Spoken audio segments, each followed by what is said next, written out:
Bom dia, você que me assiste, Deus abençoe a tua manhã, tua tarde, tua noite, no nome de Jesus. E vamos ler a palavra de Deus, que está em segunda carta de Paulo aos Tessalonicenses. Hoje nós vamos começar a segunda carta de Paulo aos Tessalonicenses, e tem coisa linda por vir nesta carta também. Mas o título da mensagem de hoje é: já imaginou alguém falando assim de você? É uma pergunta para você. Já imaginou alguém falando assim de você? Eu quero ler então a segunda epístola de Tessalonicenses, capítulo 1, versículos 6, 7 e 8, e depois o 10 a 12. Leamos então o versículo 6. Deus é justo.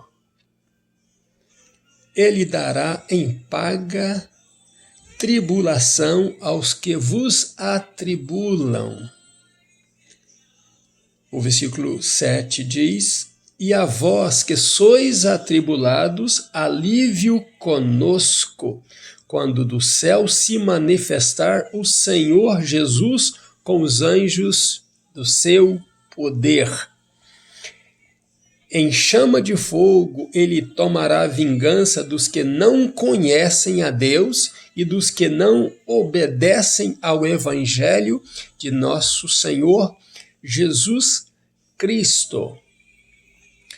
Quando vier para ser glorificado nos seus santos e ser admirado em todos os que creram naquele dia, porque o nosso testemunho foi crido entre vós, pelo que também rogamos sempre por vós, para que o nosso Deus os faça dignos da vossa vocação e cumpra todo o desejo da sua bondade e a obra da fé ou da vossa fé com poder. Rogamos para que o nome de nosso Senhor Jesus seja em vós glorificado e vós nele glorificado, segundo a graça de nosso Deus e do nosso Senhor Jesus Cristo. Então lemos a palavra de Deus e eu volto a fazer a pergunta: já imaginou alguém falando assim de você? Por que esta pergunta?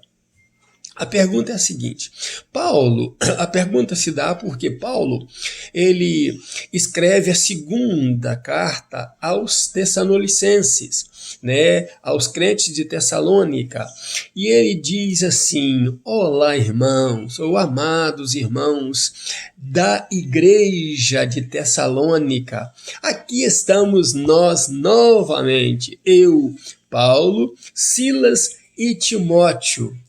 A vocês nós escrevemos, vocês que estão guardados, presta bem nessa atenção, vocês que estão guardados de forma muito segura nas mãos de Deus, como se vocês estivessem no cofre de Deus, Como se você estivesse ali, aquele que o Salmo 91 diz, debaixo das asas do Altíssimo, guardadinho ali. Então é a vocês que nós estamos escrevendo. Olha que palavras lindas Paulo, Silas e Timóteo dirigem a esta igreja, de Tessalônica. Vocês, como se vocês estivessem no cofre de Deus, lembrando que Deus guarda vocês em Cristo Jesus. Vocês não estão guardados em qualquer lugar, vocês estão guardados em Cristo Jesus, porque vocês pertencem à igreja de Cristo e vocês dão bons exemplos como cristãos. É linda essa saudação de Paulo. Por isso eu perguntei, já imaginou alguém falando assim de você? Falando palavras lindas como essa? Paulo, ele dá uma saudação tão forte, que eu acredito que a igreja deve ter abalado ao receber essa carta, a igreja de Tessalônica. Ela deve ter abundado mais em amor. E Paulo diz que este bom Deus e seu Filho Jesus, o teu noivo, o noivo da igreja, possam dar a vocês todas as ricas bênçãos e vos encha, vos faça saturar de paz nos vossos corações e nas vossas mentes. Olha que desejo de Paulo para esta igreja que dava um bom exemplo como cristãos. Hoje eu coloquei no Facebook uma mensagem dizendo: será que se Jesus voltasse agora ao Facebook, encontraria ali cristão de verdade? Porque ali nós vemos beldades, nós vemos pessoas ostentando uma beleza inexistente nelas, usando filtros, né? Recursos humanos ali ou tecnológicos para ficarem belas, postando propriedades que não são suas e falam de política, falam de futebol, falam de tudo, mas ali não se vê quase cristão algum.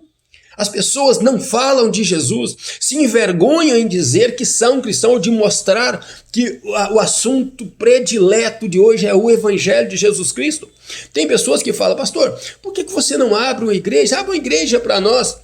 Mas eu estou levando essa mensagem dentro da casa deles e eles não estão vendo. Estou colocando a mensagem dentro do celular deles através da tecnologia e eles não estão assistindo a mensagem. Será que eles querem que eu abra uma igreja para eu ir cultuar a Deus naquele local e eles ficarem em casa no seu prazer ali, olhando as suas tecnologias, seu futebol da vida, e não vão lá para cultuar comigo, né? Para a pessoa ser pastoreada, ela precisa primeiro amar e admirar aquele que vai liderá-la e seguir os passos que ele está mostrando para ela seguir. Do contrário, seremos só um ajuntamento de pessoas sem objetivo, sem compromisso. Então, por que as pessoas primeiro não comem a palavra de Deus, não se saturam da paz de Deus, né? Não ficam ali cheios da presença de Deus, das ricas bênçãos de Deus, para então ir cultuar a Deus e testemunhar a outros o quanto Deus é bom? Então, Paulo está falando exatamente isso à igreja de Tessalônica. Vocês são bons exemplos de cristãos, né? E nós não temos só que agradecer a Deus, mas nós temos que enaltecer o nome de Deus por causa do testemunho de vocês. Falar de vocês pelas igrejas é mais do que obrigação. Falar do amor de vocês que está cada dia mais crescente, da fé de vocês que está cada dia mais provada. E quando nós falamos de vocês, igreja de Tessalônica, nós não estamos falando de um povo que está tudo bem com eles, está tudo em paz com eles. Nós sabemos que vocês sofrem as mesmas aflições que nós sofremos, que os crentes da Judéia, os cristãos da Judéia sofreram. Vocês estão sofrendo perseguição pelos seus próprios compatriotas, mas vocês estão firmes na fé, sabe, igreja de Tessalônica? Eu quero dizer uma coisa para vocês: estas provações que vocês passam, está em 1ª Epístola de Pedro, capítulo 1, versículo 7. Essas provações que vocês passam é para que a fé de vocês cresça, é para a prova da vossa fé mesmo, que é muito mais preciosa do que o ouro que perece, que ao passar pelo fogo, ele brilha mais. A fé de vocês, passando por essas provações, irá crescer cada dia mais.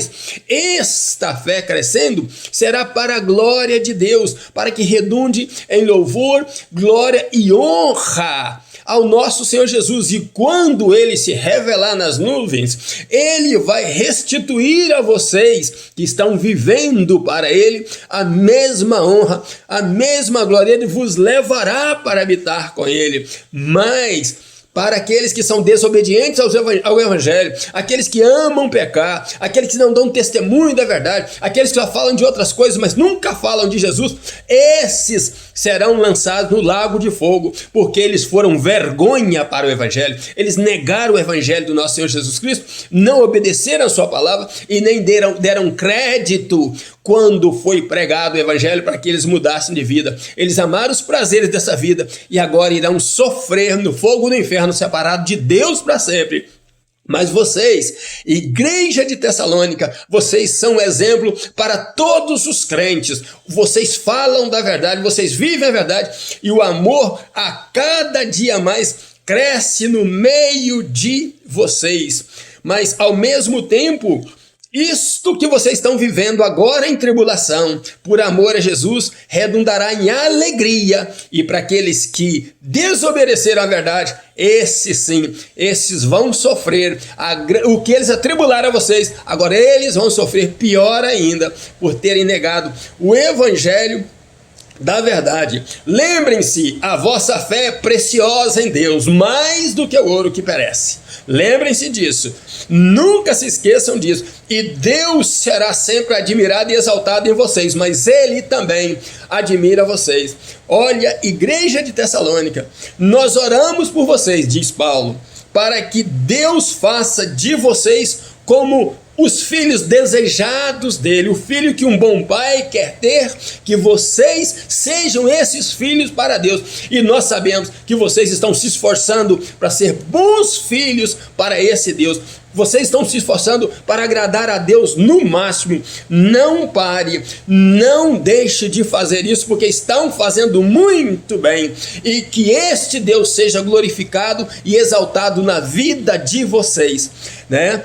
Olha que lindo isso que Paulo estava falando numa carta para a igreja. Eu creio que a igreja de Tessalônica guardou aquela carta por muitos e muitos e muitos anos, e essa carta agora está sendo lida para nós, né? E ele disse assim: olha, igreja de Tessalônica, por vocês serem assim, tem muita gente agora não adorando os seus santos mais, não orando a santos, mas agora eles passam a orar no nome de Jesus pelo exemplo de vocês. Volto a perguntar, já imaginou alguém falando assim de você? Deus te chama, meu irmão, minha irmã, para ser este cristão verdadeiro, para se converter dos seus maus caminhos, para servir a Jesus, para buscar a Jesus. E Deus quer falar assim de você: você é o filho que eu quero ter para mim, eu quero abençoar você, eu quero andar com você e viver no teu coração. Deus abençoe você e família. Ainda nos meus pijamas, buscando a Deus, pastor Riva Martins, um grande abraço meu.